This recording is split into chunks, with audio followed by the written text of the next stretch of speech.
Каналыма қош келдіңіздер достар. Егер сізді жөтел мазалап жүрген болса, бұл видеодағы оңай әрі тиімді халықтық емдеу әдістері сіздерге көмектеседі деген үміттемін. Алдымен каналыма жазылып, лайк басып кетулеріңізді сұраймын. Жөтелге қарсы ең жақсы халықтық емдеу әдістері. Суық тию мен тұмаудың ең жағымсыз және тән белгілерінің бірі жөтел болып табылады. Дененің қорғаныс реакциясы. Жөтел адамға тыныс алу жолындағы шырышты, іріңді, қақырықты кетіруге көмектеседі. Егер жөтел жалпы әл-ауқаттың нашарлауымен бірге жүрмесе, оны үйде емдеуге болады.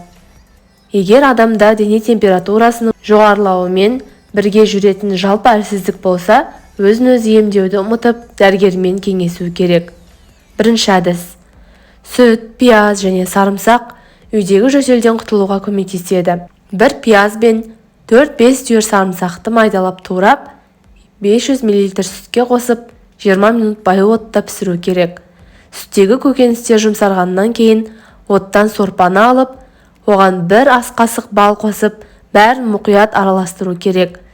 Алынған эликсирді сағат сайын бір ас қасықтан қабылдау керек.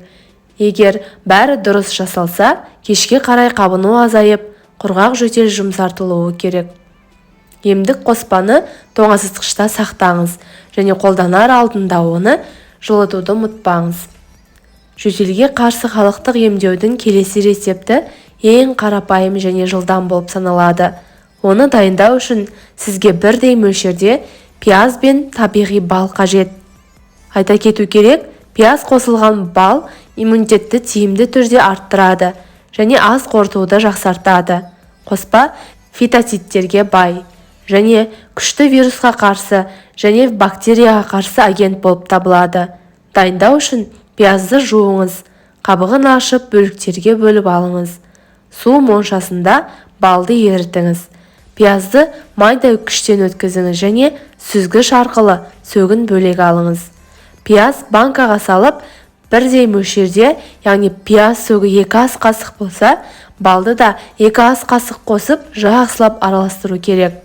7-10 күн бойы күніне 2 рет ас қасық бал, пияз қоспасын ішіңіз.